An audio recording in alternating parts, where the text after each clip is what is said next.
Capítulo 3. Los reavivamientos en las reuniones campestres de 1892. La luz está ahora brillando. Al poco de llegar a Australia a comienzos de 1892, Ellen White escribiría a S.N. Haskell una de sus cartas más vehementes en relación con las implicaciones del preciosísimo mensaje de la justicia por la fe enviado al pueblo de Dios.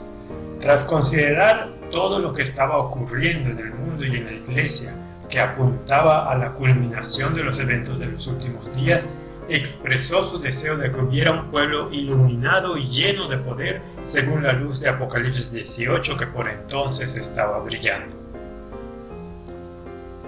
Mi corazón anhela que el pueblo de Dios despierte y vea cómo se ha obstaculizado la obra, incluso en este país, por falta de amor fraternal. La envidia, los celos y la exaltación del yo expulsarán a Jesús del corazón. Quiero que comprendan que están a prueba. Dios los está probando para saber si pueden ser miembros de su familia en el cielo. ¿Qué más puedo decir? Mi corazón está lleno a rebosar. Los únicos capacitados para esta obra son quienes están impregnados por el Espíritu Santo. Ha venido la luz. Ha estado brillando desde el trono de Dios la luz que ha de alumbrar toda la tierra con sus brillantes rayos. ¿No apreciaremos los preciosísimos privilegios puestos a nuestro alcance? ¿Avanzaremos en nuestra propia debilidad? ¿Caminaremos a la luz de las chispas de nuestra propia lumbre? Es el plan del Señor que esos privilegios y oportunidades signifiquen una obra especial en nuestro favor. ¿Caminaremos en la luz? ¿Propiciaremos que esa luz brille en el camino de otros? ¿Por cuánto tiempo vamos a chasquear a Jesús mediante una vida tibia e indecisa, destituida de amor? ¿Deberá el candelero ser retirado de su lugar? Cristo declara que lo será, a menos que nos arrepintamos y hagamos las primeras obras. Oh, si el Señor pudiera traer convicción y conversión a las almas de forma que la luz que ahora está brillando no nos sea quitada debido a que no andamos en la luz ni sacamos a otros de la oscuridad. Siento intensamente esta frivolidad y ausencia de vida del pueblo de Dios. Les ruego que no descansen hasta que sus almas se enciendan totalmente con los brillantes rayos del sol de justicia. Quienes no aprovechan la luz que poseen no es solamente que dejarán de recibir mayor luz, sino que perderán la que ahora brilla sobre ellos. Lo mismo que Capernaum, han sido exaltados hasta el cielo desde el punto de vista de los privilegios, pero a menos que respondan a la luz serán dejados en completas tinieblas y no sabrán dónde están tropezando. Os digo que Dios nos está probando ahora, precisamente ahora. Toda la tierra ha de ser alumbrada por su gloria. La luz está ahora brillando y cuán difícil es para los corazones endurecidos aceptar a Jesús como su Salvador personal. Cuán difícil salirse de la rodera de la religión legal. Cuán difícil apropiarse del rico y gratuito don de Cristo. Quienes no han aceptado este ofrecimiento no comprenderán nada acerca de la luz que ha de llenar toda la tierra con su gloria. Que todo corazón busque ahora al Señor, sea el yo crucificado, pues aguardan ricas y gloriosas bendiciones a todos los que se mantengan en contrición de alma. Jesús puede morar con ellos. Carta 10A del 6 de abril de 1892 a S.N. Haskell, no publicada. Nota 1. Esta porción de la carta de Ellen White a S.N. Haskell se ha mantenido sin publicar por más de 120 años. ¿Por qué? S.N. Haskell citó abundantemente a partir de esa sección de la carta en sus artículos mencionados más adelante. Quizá debieran también volverse a publicar. Solo en esa carta Ellen White dijo, en no menos de 7 ocasiones, y expresándose en tiempo presente, que el fuerte pregón de Apocalipsis 18 ya había comenzado, y eso solo pudo suceder mediante la dotación especial del Espíritu Santo. Escribiendo solo unas pocas semanas después a S.N. Haskell, Ellen White continuó con el mismo tema. ¿Se va a levantar la iglesia poniéndose sus hermosas vestiduras, la justicia de Cristo? Pronto se va a ver quiénes son vasos de honra. Después de esto vi otro ángel que descendía del cielo con gran poder, y la tierra fue alumbrada con su gloria. Apocalipsis 18, 1 y 2. Mas para vosotros, los que teméis mi nombre, nacerá el sol de justicia, y en sus alas traerá salvación. Saldréis y saltaréis como becerros de la manada. Malaquías 4, 1 al 2. Aquí se señala claramente quiénes serán vasos de honor y recibirán la lluvia tardía. Toda alma que continúa en pecado ante la luz que ahora está brillando resultará cegada y aceptará los engaños procedentes de Satanás.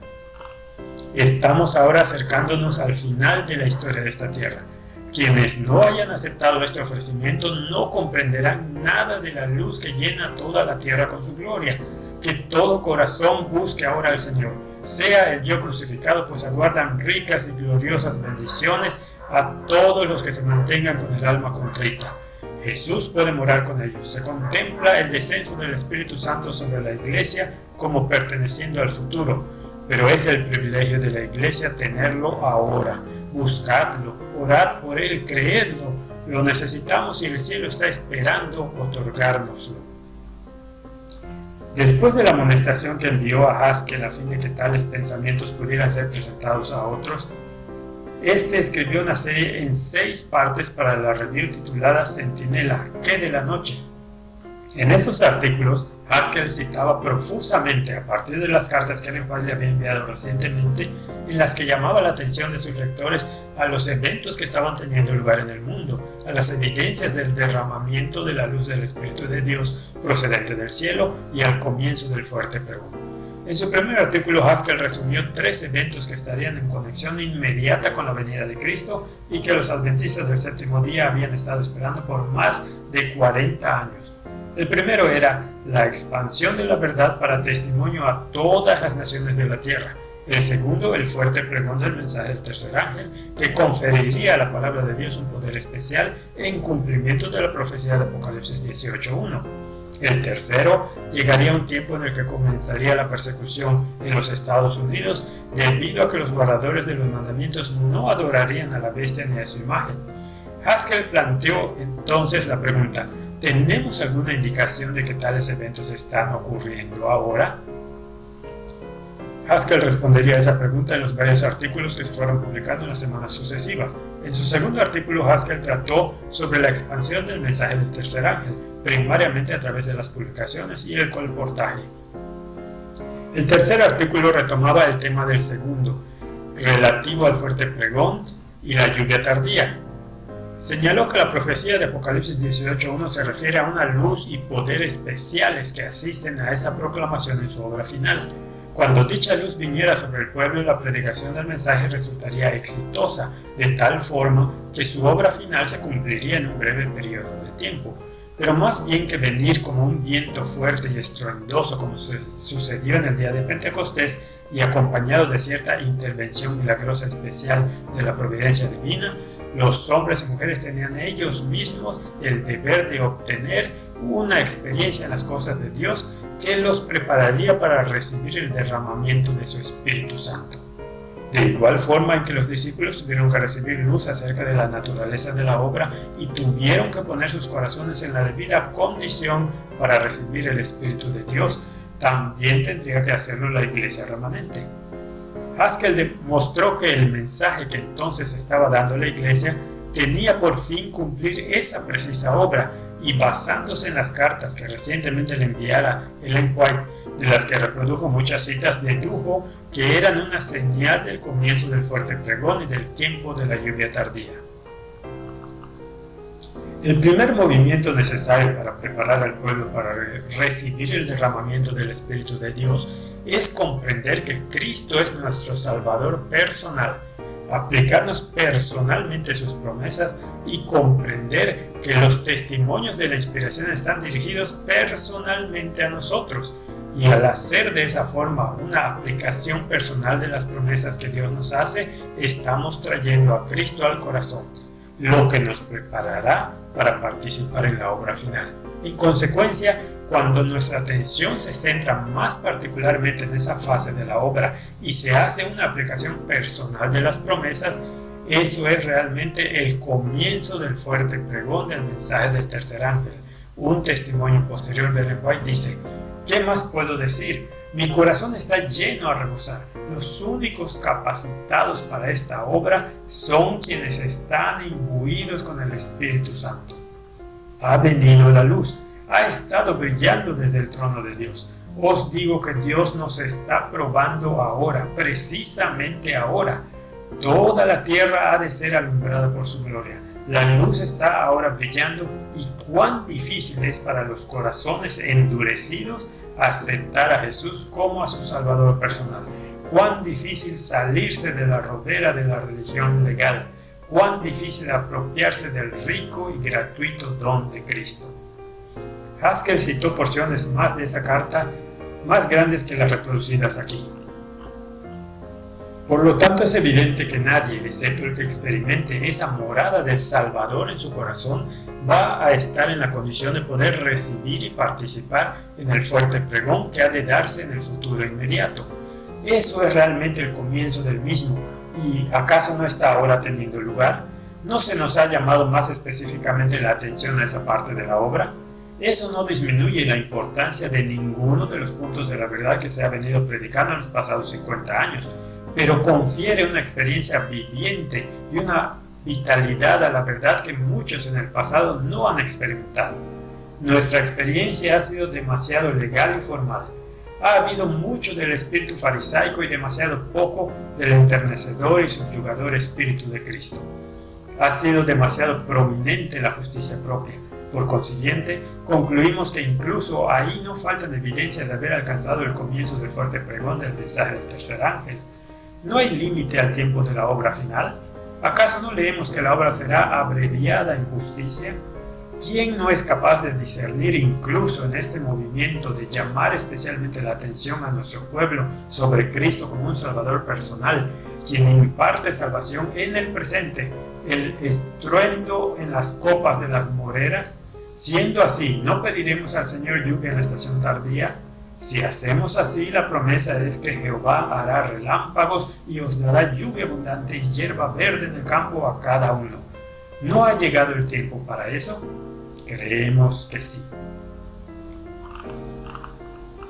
Haskell continuó su serie señalando al regreso de América el carácter perseguidor del romanismo, configurando de esa forma la imagen de la bestia. Hizo también un repaso de los mensajes de los tres ángeles en la historia del adventismo. Su serie terminó con un resumen del mensaje del tercer ángel, mostrando que el mundo estaba en la víspera misma de la segunda venida. Proclamó confiadamente que el ángel poderoso ha descendido del cielo y ha comenzado a brillar la luz que va a alumbrar la tierra con la gloria de Dios.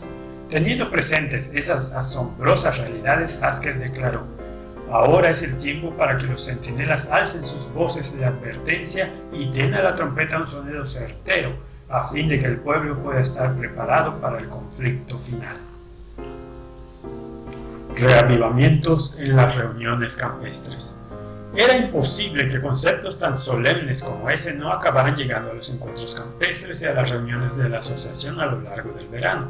Escribiendo acerca de sus experiencias en encuentros campestres, muchos dirigentes eclesiásticos y miembros expresaron pensamientos de gratitud por las bendiciones que Dios estaba derramando sobre ellos. O.A. Olsen, W.W. Prescott, A.T. Jones y otros se sintieron reconfortados por lo que presenciaban por entonces en los encuentros campestres. Apreciamos una evidencia incontestable de que el mensaje está progresando. Si bien nos alegramos por lo que hemos visto respecto a cómo obra el Señor en su pueblo, estamos seguros de que es nuestro privilegio experimentar aún más abundantes aguaceros de la gracia divina. O.A. Olsen en la Review Herald del 12 de julio de 1892. Después del encuentro campestre que tuvo lugar en agosto en Wichita, Kansas, O.S. Ferren afirmó que se manifestó el poder de Dios y que la casi totalidad de la congregación se alegró porque Dios hubiera amado al mundo hasta el punto de dar a su Hijo unigénito. Las reuniones de alabanza que siguieron después le llevaron a creer que verdaderamente cayó sobre nosotros un aguacero de la lluvia tardía. O.J. Mason alabó al Señor tras el encuentro campestre de septiembre en Illinois del Sur. Tras disfrutar de la predicación de J.N. Loughborough y de A.T. Jones, muchos que habían estado en la duda y el desánimo comenzaron a abrazar las promesas de Dios y a darse cuenta de que eran aceptos en el amado. Después del encuentro hubo 17 bautismos, lo que llevó a Mason a alabar al Señor por ese goteo de la lluvia tardía que hemos disfrutado. Esperamos lluvias copiosas a medida que nuestra fe se aferra más plenamente de sus promesas. El encuentro campestre de Michigan en Lansing fue tal como nunca antes hubieran presenciado los adventistas del séptimo día, no solamente por ser el encuentro más concurrido y con el mayor número de personas en una reunión campestre, sino por muchas otras consideraciones. J.N. Luburo informó que el gran poder del Señor estuvo allí de una forma más remarcable de lo que jamás había visto desde el tiempo en que asistí a las reuniones adventistas de 1843 a 1844.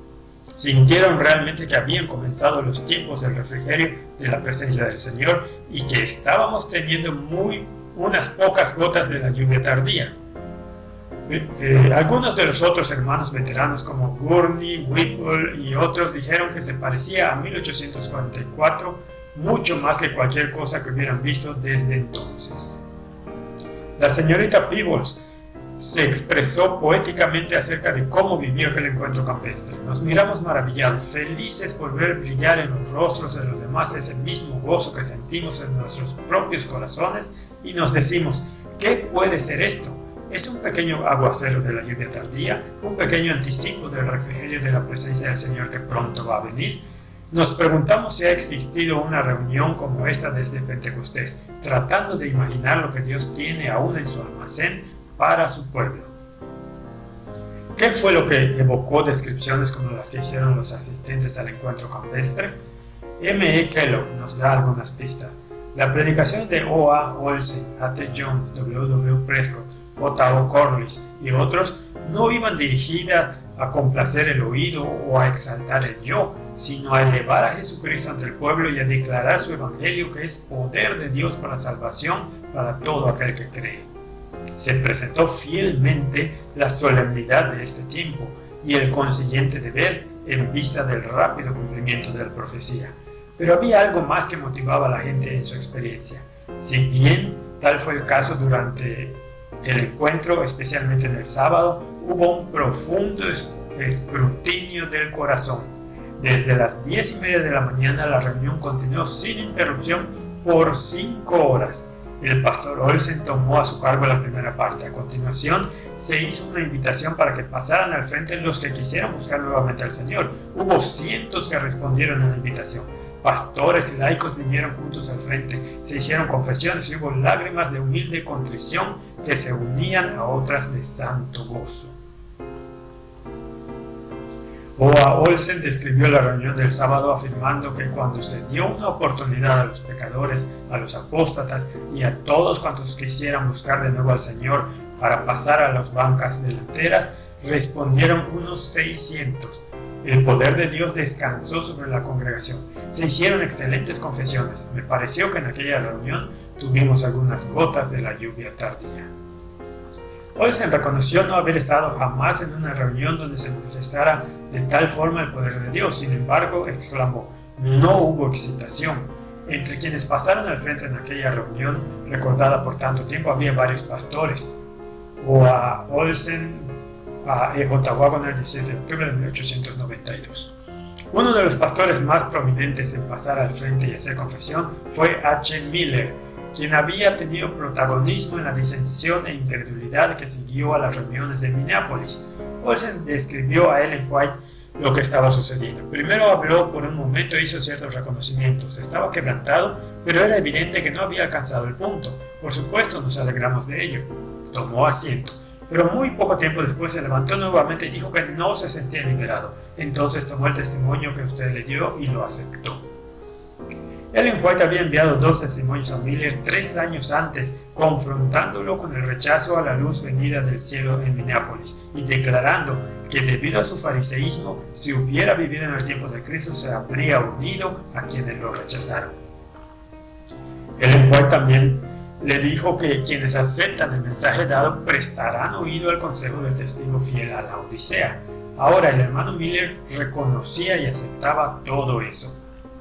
Pero su confesión no terminó ahí. Delante de 3,000 personas, tanto adventistas como visitantes, Miller se levantó de nuevo y habló al hermano Jones, reconociendo los sentimientos que había albergado hacia él. Estaba muy quebrantado. Dijo que su gran problema era Miller, él mismo. Por la gracia de Dios echaría a Miller y dejaría entrar a Cristo. Una confesión tal, declaró Olsen, tuvo un efecto maravilloso en la congregación. Todos nos alegramos al oírla. He de decir que nunca antes vi a Miller tan quebrantado. Pero señora White, el Espíritu de Dios está obrando y el poder del Señor es muy grande. O.A. Olsen continuó informando a Ellen White acerca de cómo A.T. Jones había hablado 2 veces los domingos, explicando la situación actual y los acontecimientos del presente. No sé cómo describírselo, le diré simplemente que el poder de Dios descansaba sobre él. Y una vez más, esa expresividad, habló como quien tiene autoridad, no como los escribas. Hubo unos 2,000 asistentes a la reunión de clausura del domingo por la tarde, el 2 de octubre. Olsen afirmó que jamás había asistido anteriormente a una reunión como esa y nunca antes había presenciado una manifestación tal del poder de Dios. No obstante, una vez más aclaró que no hubo excitación. Como en encuentros precedentes, la última reunión terminó con un tiempo dedicado a que los asistentes pudieran dar sus testimonios personales de alabanza. La congregación simplemente se levantó en masa en toda la tienda y comenzó a hablar. Olsen dispuso que los pastores que estaban presentes se distribuyeran entre la congregación y recogieran testimonios, cosa que hicieron, con el resultado de que había unos 15 o 20 hablando a la vez. Si bien eso pudiera sugerir confusión, lo cierto es que no la hubo, sino que el espíritu de alabanza se hizo oír por toda la tienda como una sola voz. También M.E. Kellogg compartió su testimonio presencial. La reunión de alabanza y despedida del domingo por la tarde, una vez terminada la predicación, no se pareció a nada que hubiéramos visto antes. El gran pabellón estaba atestado de hermanos y hermanas y la práctica totalidad estaban llenos de alabanza. Los pastores se diseminaron por la congregación y durante 1:30 aproximadamente se habló de forma continua, habiendo muchos que lo hacían puestos en pie al mismo tiempo, siendo la única interrupción un versículo o un canto sagrado que momentáneamente unía las voces y los corazones. Era bueno estar allí. El pastor Lúguro dijo que desde 1844 no había visto nada semejante. Pero si bien Olsen pudo alegrarse con los resultados del encuentro campestre de Lansing, en su corazón continuaba habiendo una pesada carga, su preocupación por los pastores. Hacia la mitad del encuentro, Olsen describió la situación en una carta escrita a Ellen White. En lo que respecta a los hermanos, en general están haciendo todo lo que cabría pedirles. Están recibiendo la palabra con el mejor ánimo. No hay en modo alguno la más mínima oposición. Lo que me preocupa es la condición del cuerpo pastoral. Me siento muy apesadumbrado, pues lo cierto es que el pueblo va más avanzado que el ministerio. La valoración de Olsen fue la misma al terminar las reuniones. Mi mayor ansiedad se debe al ministerio. En muchos casos el pueblo está yendo por delante de los pastores. Destacado entre quienes eran especial objeto de preocupación para Olsen estaba Urias Smith, quien a pesar de vivir cerca no había estado presente en el encuentro. Olsen compartió pensamientos similares con S.N. Haskell. Lo que más me preocupa es que hay algunos de los hermanos dirigentes, especialmente los de Battle Creek, que no están recibiendo los beneficios que el Señor quisiera que reciban del actual derramamiento del Espíritu Santo. Cuánto me gustaría que el pastor Smith y muchos otros estuvieran aquí para participar de este buen encuentro campestre. Desgraciadamente, fueron muchos de esos líderes prominentes que habían escogido no asistir los que dictaminaron que esos reavivamientos de 1892 y 1893 no fueron más que fruto de la excitación, el extremismo y el fanatismo. Nota 30.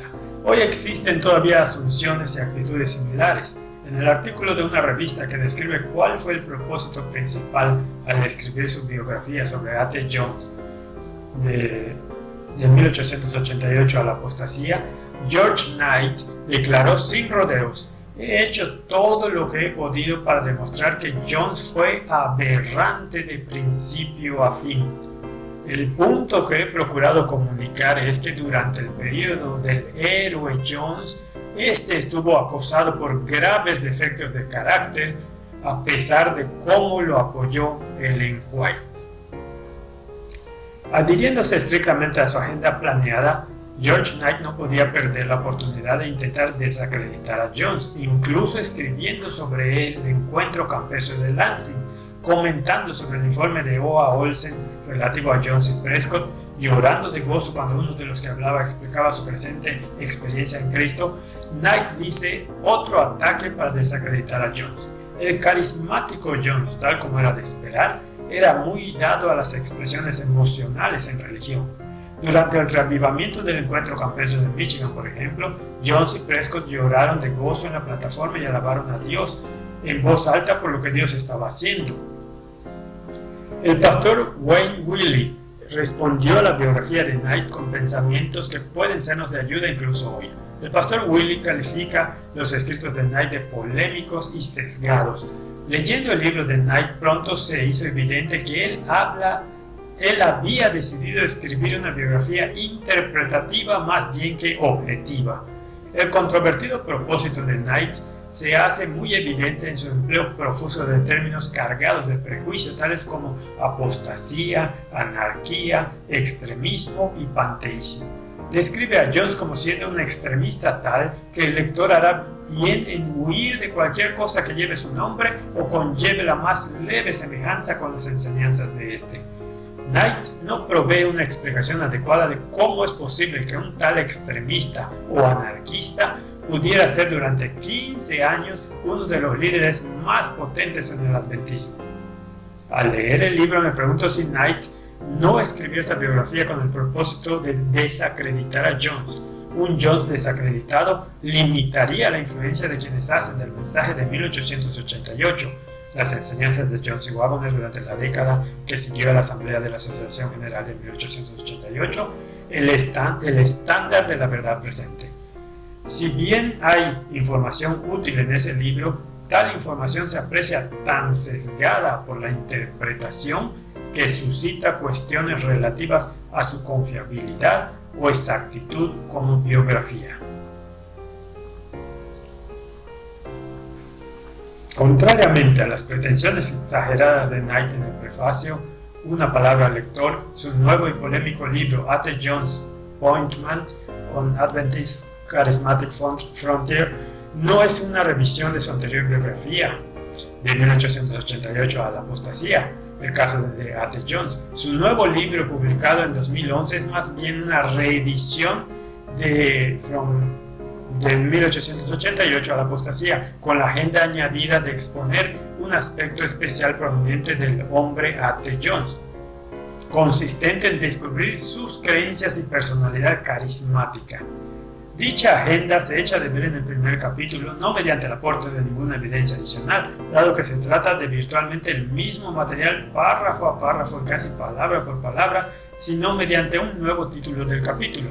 En 1888 a la apostasía, ese capítulo se titulaba Jones, el hombre joven. En A. T. Jones Pointman on Adventism Charismatic Frontier se cambia el título de esta forma: carismático desde el principio. También los comentarios de Knight relativos al encuentro campestre de Lansing se los encuentra bajo un nuevo título del capítulo: énfasis carismático desde el corazón, A. T. Jones en el pináculo del poder, donde Knight se esfuerza en asociar a Jones con el movimiento de la santidad del siglo XIX que tuvo lugar entre los evangélicos, y lo acusa de ser el instigador del movimiento adventista de la carne santa ocurrido hacia el cambio del siglo. El episodio de Jones y Prescott llorando de alegría lo interpreta como parte de la evidencia que demostraría esas acusaciones. Analizaremos en mayor detalle algunas de las acusaciones de Knight en ese libro y en mucho mayor detalle en la serie El retorno de la lluvia tardía.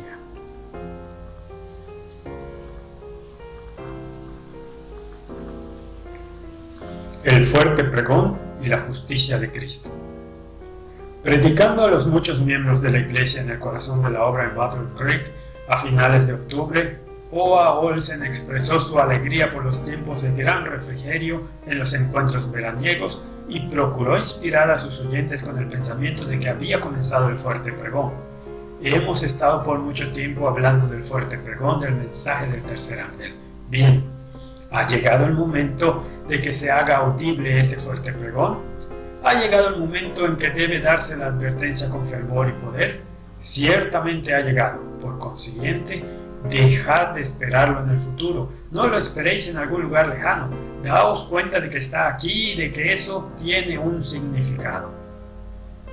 Otros expresaron un serio compromiso semejante respecto a la obra que quedaba por hacer, así como confianza en que había comenzado el fuerte pregón.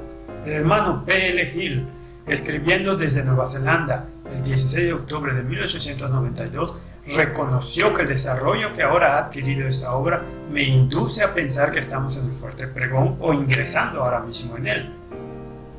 A.P. Hickok, escribiendo a primeros de noviembre desde el sur, lugar en donde la obra avanzaba lentamente, se alegró porque Dios mediante su Espíritu ha estado con nosotros e incluso aquí se nos ha permitido sentir y ver algo del goteo de la lluvia tardía.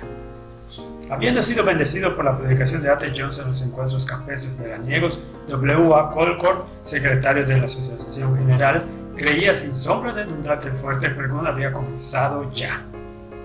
Finalmente, a finales de noviembre se publicó en la Review un artículo de Ellen White en 2 partes relativo a los peligros y privilegios de los últimos días.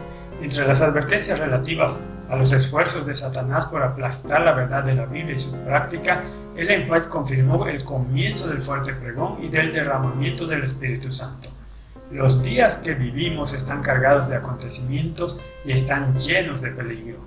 Que todo quien cree en la pronta venida del Señor estudie las Escrituras como nunca antes, ya que Satanás está determinado a emplear cualquier posible estratagema para mantener las almas en las tinieblas y cegar las mentes a los peligros de los tiempos en que estamos viviendo. El tiempo de prueba está justo ante nosotros, pues el fuerte pregón del mensaje del tercer ángel ya ha comenzado en la revelación de la justicia de Cristo, el Redentor que perdona los pecados. Ese es el comienzo de la luz del ángel cuya gloria ha de alumbrar toda la tierra.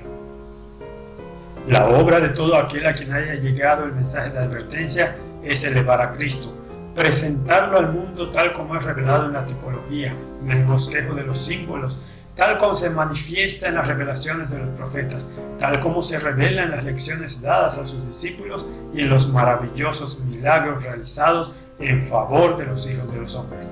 Escudriñad las Escrituras, porque ellas son las que dan testimonio de él. Si habéis de prevalecer en el tiempo de angustia, tenéis que conocer a Cristo y apropiaros del don de su justicia, la cual imputa al pecador arrepentido. Review and Herald, 22 de noviembre de 1892. Uno puede ser capaz de citar del Antiguo y del Nuevo Testamento, puede estar familiarizado con los mandamientos y promesas de la palabra de Dios, pero a menos que el Espíritu Santo interiorice la verdad en el corazón, alumbrando la mente con luz divina, ninguna alma caerá sobre la roca y será quebrantada, ya que es la agencia divina la que conecta el alma con Dios. Sin la iluminación del Espíritu de Dios no seremos capaces de discernir la verdad del error y caeremos ante las tentaciones magistrales y engaños que Satanás traerá al mundo. Pero aunque el príncipe de las tinieblas obrará para cubrir la tierra con tinieblas y a la gente con gran oscuridad, el Señor manifestará su poder para convertir. Se debe realizar en el corazón una obra similar a la que tuvo lugar en ocasión del derramamiento del Espíritu Santo en los días de los primeros discípulos, cuando predicaban a Jesús y a este crucificado. Muchos se convertirán en un día, ya que el mensaje avanzará con poder. La obra del Espíritu Santo es inconmensurablemente grande. Es de esa fuente de la que emanan poder y eficiencia hacia el obrero de Dios, y el Espíritu Santo es el Consolador, como presencia personal de Cristo en el alma. Quien mira a Cristo con la fe sencilla de un niño es hecho participante de la naturaleza divina mediante la agencia del Espíritu Santo. Al ser guiado por el Espíritu de Dios, el cristiano puede saber que es hecho completo en aquel que es la cabeza de todas las cosas. Tal como Cristo fue glorificado en el día de Pentecostés, así lo va a hacer en la obra final del Evangelio, cuando prepare a un pueblo para resistir en la prueba final, en el conflicto final de la gran controversia. Así sucedió en el tiempo de la lluvia temprana, pero la lluvia tardía será más abundante. El Salvador de los hombres será glorificado y la tierra será alumbrada con el brillo reluciente de los rayos de su justicia. Él es la fuente de luz y a través de las puertas abiertas de par en par ha estado brillando luz sobre el pueblo de Dios, a fin de que lo exalten en su glorioso carácter ante los que están asentados en las tinieblas. Ojalá humillemos como pueblo nuestros corazones ante Dios y le supliquemos por el poder del Espíritu Santo. Si viniéramos con humildad y contrición de alma ante el Señor, Él respondería a nuestras peticiones, ya que está más deseoso de darnos el Espíritu Santo que los padres de dar dádivas a sus hijos. Elena de White en la Review Herald del 29 de noviembre de 1892. Escribiendo en respuesta a la declaración de Ellen White, O.A. Tate informó sobre la creciente convicción relativa a la obra que quedaba por hacer bajo el fuerte pregón, bajo el derramamiento del Espíritu Santo. Actualmente parece descansar sobre los hermanos la fuerte impresión de que hemos alcanzado una crisis importante en la historia del mensaje y que cada uno que esté ahora conectado con Cristo sentirá la preocupación de obrar por las almas. Hermanos y hermanas, el mensaje está creciendo y la review de la pasada semana nos informa en lenguaje inconfundible de que el fuerte pregón ya ha comenzado. En testimonios recientes se nos dice asimismo que el Espíritu Santo aguarda nuestra demanda y recepción. ¿Quién es incapaz de ver que la lluvia tardía está a punto de ser derramada sobre nosotros en gran medida? O.A. Tate no solo se refirió al reciente artículo de Ellen White en la Review, que afirmaba que ya había comenzado el fuerte pregón, sino también a testimonios recientes que especificaban que el Espíritu Santo aguarda nuestra demanda y recepción. Tate se estaba evidentemente refiriendo a un folleto reciente que O.A. Olsen había compilado, en el que citaba declaraciones de Ellen White que anteriormente no se habían publicado. Bajo el encabezamiento "El poder del Espíritu Santo aguarda nuestra demanda y recepción", se citaba el siguiente testimonio. Precisamente antes de que Jesús dejara a sus discípulos para ir a las mansiones celestiales, los animó con la promesa del Espíritu Santo. Esta promesa nos pertenece a nosotros tanto como a ellos, y sin embargo, cuán raramente se presenta ante el pueblo o se habla de su recepción en la iglesia. Como consecuencia del silencio sobre este importantísimo asunto, acerca de qué promesa sabemos menos por su cumplimiento real que acerca de esta rica promesa del don del Espíritu Santo, mediante el cual será eficaz toda nuestra labor espiritual. La promesa del Espíritu Santo es mencionada por casualidad en nuestros discursos. Es tocada en forma incidental y eso es todo. Se han presentado detenidamente las profecías, se han expuesto las doctrinas, pero lo que es esencial para la Iglesia, a fin de que crezca en fortaleza y eficiencia espiritual, para que la predicación sea acompañada por la convicción y las almas sean convertidas a Dios, ha sido mayormente excluido del esfuerzo ministerial. Este tema ha sido puesto a un lado como si se hubiera reservado algún tiempo futuro para su consideración. Se han presentado ante nuestro pueblo otras bendiciones y privilegios hasta despertar en la iglesia el deseo de conseguir la bendición prometida por Dios, pero ha quedado la impresión de que el don del Espíritu Santo no es para la iglesia ahora, sino que en algún tiempo futuro será necesario que la iglesia lo reciba. Esta bendición prometida, reclamada por la fe, traería todas las demás bendiciones en su estela y ha de ser dada liberalmente al pueblo de Dios. La Iglesia se ha contentado por mucho tiempo con una medida escasa de la bendición de Dios. No ha sentido la necesidad de reclamar los elevados privilegios comprados para ella a un costo infinito. El poder de Dios aguarda su demanda y recepción. Elena de White, poder del Espíritu Santo, el poder del Espíritu Santo espera nuestra demanda y recepción. Manuscrito 20 del 28 de diciembre de 1891. En testimonio especial para nuestros ministros. Nota 38. Pero no fue solamente ese folleto recientemente publicado el que expresó el pensamiento de que el Espíritu Santo aguardaba su demanda y recepción. Un artículo publicado en la Review solo una semana antes de la bien conocida declaración de Ellen White del 22 de noviembre expresaba pensamientos similares. El tema que Cristo decidió abordar en su último discurso a los discípulos fue el del oficio del Espíritu Santo. Abrió ante ellos un amplio campo de verdad. Debían recibir sus palabras por la fe, y el Consolador, el Espíritu Santo, haría que recordaran todas las cosas. El consuelo que Cristo daba en su promesa radicaba en el hecho de que la influencia divina estaría hasta el fin con sus seguidores.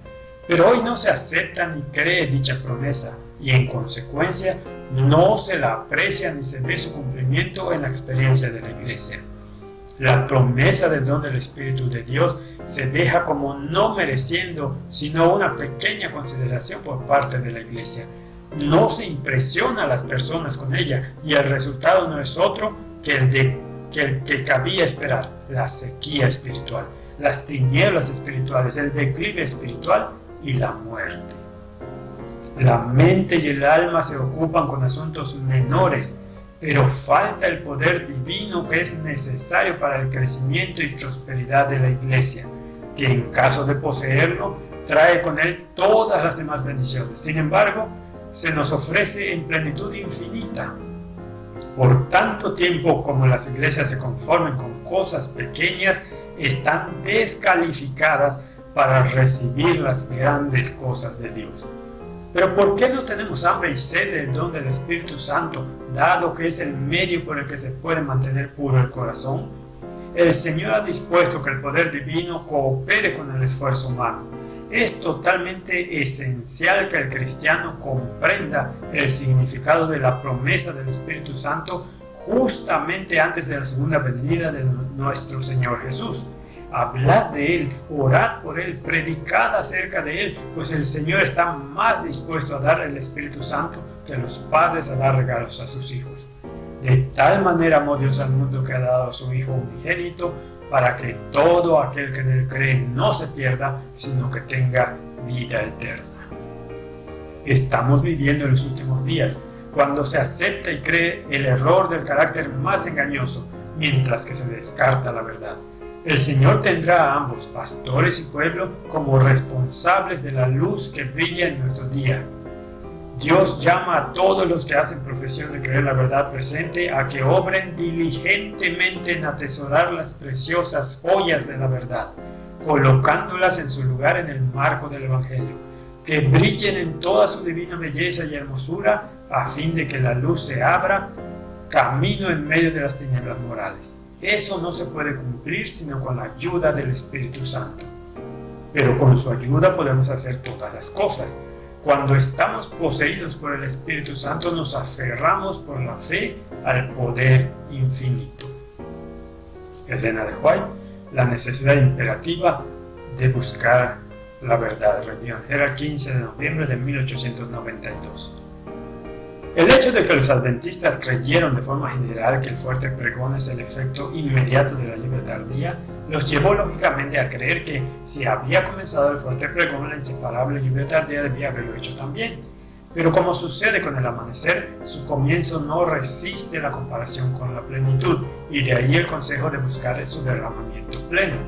Basado en el estudio de la Biblia, en la investigación histórica, en los testimonios de Ellen White de los 4 años precedentes, en los eventos mundiales que se aceleraron en el mismo periodo, y en la propia convicción creciente de muchos de sus hermanos, A.T. Jones había llegado a las mismas conclusiones.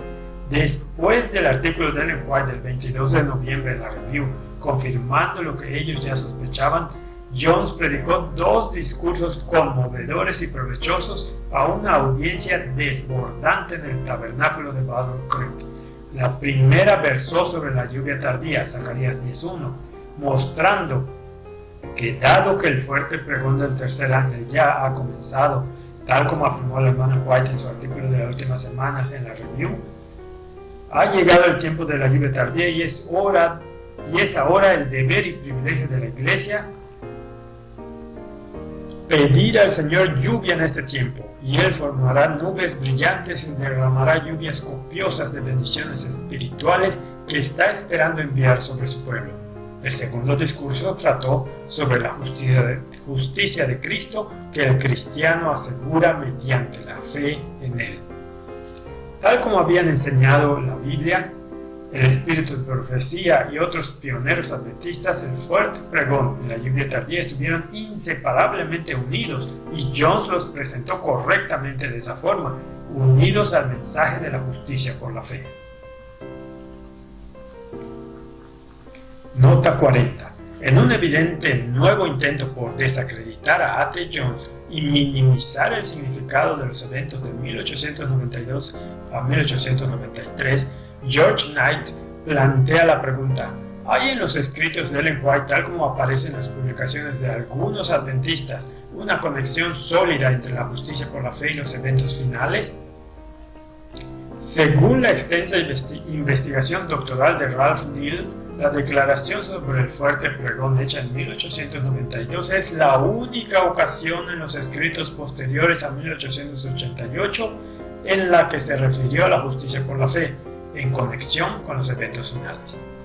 Knight continúa afirmando que estamos una vez más ante un caso en el que algunos de los intérpretes de Ellen White, con interés en el mensaje de 1888, influenciados por las presentaciones de los extraviados Jones y Prescott, han desarrollado un énfasis que no está presente en los escritos de ella, pero que sí armoniza con la propia agenda de ellos.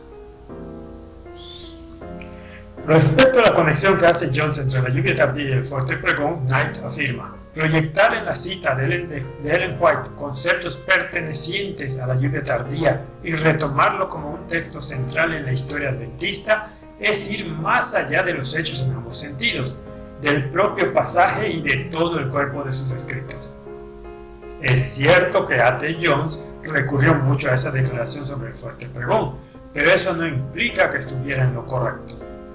En otro lugar, Knight alega que la declaración de Ellen White del 22 de noviembre de 1892 fue magnificada de forma enormemente desproporcionada en la excitación de aquellos tiempos por parte de Jones y Wagoner.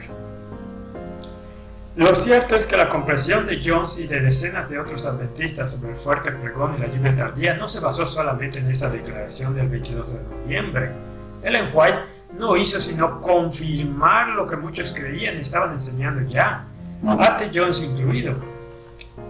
George Knight da su peculiar interpretación a la declaración de Ellen White del 22 de noviembre, pretendiendo que el fuerte pregón constituye simplemente los distintivos adventistas, la ley, el sábado, etc., junto con el mensaje del Evangelio de 1888, que resulta ser simplemente verdades del cristianismo evangélico.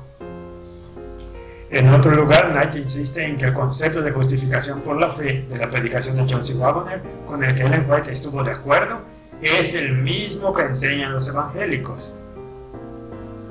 Y en definitiva, lo que enseñaban los predicadores de la santidad.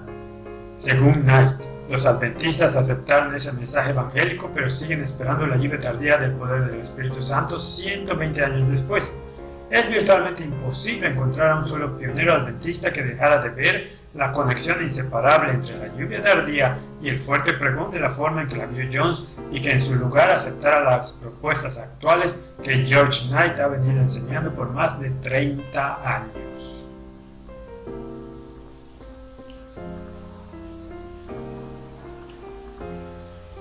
Un día después de publicarse el artículo del 22 de noviembre en la Review, Ellen White escribió una carta muy ferviente al presidente O.A. Olsen, referida primariamente al ministerio. La ilustración de las 10 vírgenes era un símbolo apropiado para aquel tiempo. Escribió: 5 de ellas fueron sabias y 5 necias. La gran verdad bíblica es vivificante y si se la practica, hará a los hombres sabios para la salvación. Pero la aceptación del Espíritu Santo no es percibida como una necesidad positiva. Muchos en el ministerio se habían beneficiado de los privilegios de las asambleas pastorales en los pocos años precedentes. Sin embargo, no habían absorbido la verdad y en consecuencia no podían darla a otros. Algunos la alaban como si fuese un caballo o una vaca que estuvieran inspeccionando para su posible compra si las condiciones les satisfacen.